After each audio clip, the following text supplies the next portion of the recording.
Assalamualaikum warahmatullahi wabarakatuh. Waalaikumsalam Salam warahmatullahi warahmatullahi wabarakatuh. wabarakatuh. Di sini saya akan mempraktekkan coaching dengan model Tirta pada kasus 3 dengan coach saya sendiri, Lia Angela Rosalia, coachingnya Pak Darul, kemudian pengamatnya adalah Pak Wasis. Saya sampaikan prolognya dulu nggih. Nggih, monggo.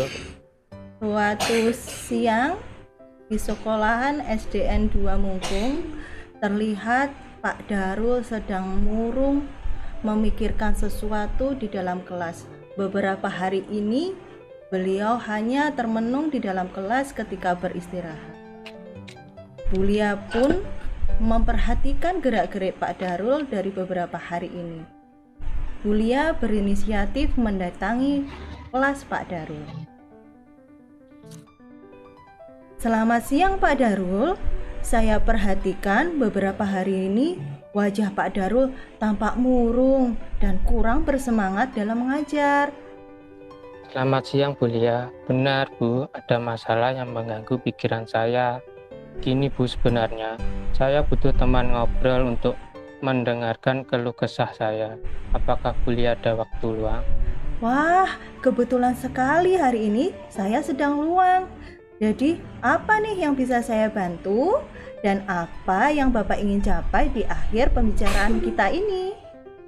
Sebetulnya saya hanya ingin mendapatkan solusi atas masalah yang saya hadapi, Bu.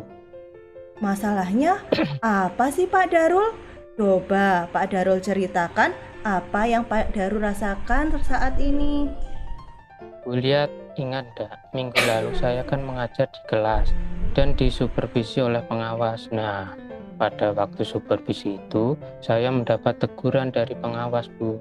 Wah, kok bisa Pak? Apa yang membuat Pak Darul mendapat teguran dari pengawas? Menurut saya, masalahnya cuma sepele, Bu.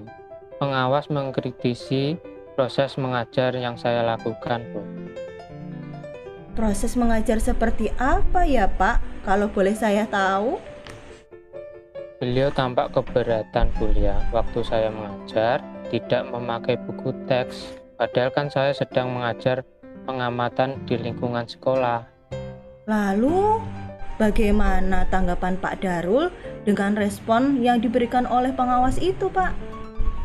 Ya, saya sampaikan kepada beliau bahwa selama ini kalau saya mengajar, saya menggunakan berbagai sumber. Misalnya dari media elektronik, bahkan dari buku-buku referensi yang ada di perpustakaan, Bu. Yang penting kan jika saya mengajar tetap mengacu pada kurikulum. Nah, ketika saya mengajar seperti itu, beliau merasa tersinggung. Oh, begitu rupanya. Baiklah, saya mulai paham dengan masalah yang terjadi pada Pak Darul. Nah, sekarang saya ingin bertanya Pak Darul, bagaimana proses belajar mengajar yang Pak Darul lakukan selama ini? Ya, seperti yang saya ceritakan tadi loh, Bu. Saya menggunakan sumber-sumber lain dengan mengajak anak-anak mengamati lingkungan, membaca buku di perpustakaan, melaksanakan pembelajaran di luar kelas, bahkan saya menggunakan sumber belajar multimedia loh, Bu. Sebelum mengajar materi jauh-jauh hari, saya sudah membuat PPT dan video yang menarik sebagai sumber belajar agar siswa di kelas saya tidak gampang bosan, Bu. Saya sedikit kecewa, Bu, karena usaha yang saya lakukan selama ini terkesan sia-sia dan tidak dihargai hanya karena saya tidak menggunakan buku teks mengajar. Oh, begitu rupanya. Kalau boleh tahu, mengapa Pak Darul tidak menggunakan buku teks dalam mengajar? Karena menurut saya sumber belajar yang selama ini saya gunakan sudah efektif dan membantu pemahaman siswa terhadap materi yang saya ajarkan. Anak-anak juga nampak termotivasi loh, Bu, dan lebih bersemangat. Yang penting saya mengacu pada kurikulum. Wah, sebenarnya sudah bagus Pak Darul. Lalu, bagaimana ketika siswa ingin mengulangi materi yang Pak Darul ajar di rumah, Pak? seperti Oh, iya. kita ketahui, kebutuhan siswa itu kan berbeda-beda dan gaya belajarnya pun juga berbeda-beda. Oh iya ya Bu Lia. Kok saya tidak berpikir sejauh itu ya? Sebenarnya selama ini ada beberapa siswa di kelas saya yang mendapat hasil belajar yang kurang maksimal sih Bu. Nah, itulah Pak Darul, pentingnya menggunakan buku teks sebagai sumber belajar. Dugaan saya sih, mungkin harapan Pak Pengawas kemarin itu Pak Darul menggunakan buku teks juga sebagai sumber belajar. Iya sih, kalau dipikir-pikir ada benarnya juga ya Bu. Oke, setelah Pak Darul bercerita, bagaimana perasaan Pak Darul sekarang? Apakah masih ada hal yang membuat Pak Darul tidak nyaman? Terus terang sih selama ini saya merasa kurang nyaman Bu. Perasaan saya selalu resah dan gelisah Bu Lia. Di rumah jadi kepikiran terus. Saat mengajar pun kurang bersemangat. Semua kegiatan saya jadi terganggu Bu Lia. Lalu apa yang membuat Pak Darul tidak nyaman? Nah itu dia Bu Lia. Hal yang membuat tidak nyaman itu karena pengawas tersebut menyampaikan masalah tersebut kepada kepala sekolah. Kemudian saya ditegur oleh kepala sekolah. Saya takut Bu, hal ini akan menjadi masalah di kemudian hari. Apakah saya akan selalu bertemu dengan pengawas tersebut ya Bu? Ketika ada urusan kedinasan, gimana ya Bu, saya jadi semakin kepikiran. Oh, dari hal-hal yang Bapak utarakan tadi, kira-kira solusi apa yang sudah Pak Darul rencanakan untuk mengatasi masalah tersebut? Jujur setelah ini saya akan lakukan adalah menggunakan buku teks sebagai sumber bahan ajar dan mengembangkannya dengan menggunakan media atau alat peraga yang sesuai dengan perkembangan teks. Saya tidak boleh mengesampingkan buku teks, apalagi tidak menggunakannya sama sekali, karena saya paham bahwa di buku teks terdapat pengembangan pembelajaran sebagai petunjuk guru dalam mengajar sesuai dengan kurikulum. Lagi pula di buku teks juga terdapat evaluasi untuk peserta didik saya.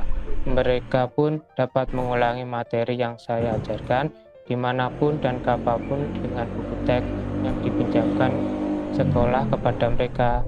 Saya akan menemui kepala sekolah untuk berkonsultasi tentang peristiwa ini agar hubungan baik antara saya dan kepala sekolah tetap terjaga Bu.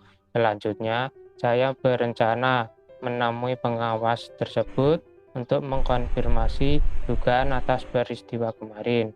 Saya akan meminta maaf jika memang ada kesalahan dan perkataan atau perbuatan yang telah saya lakukan sehingga menyinggung pengawas tersebut, dan kedepannya saya akan lebih berhati-hati dan berpikir terbuka terhadap saran atau kritik yang diberikan oleh kepada saya Bu.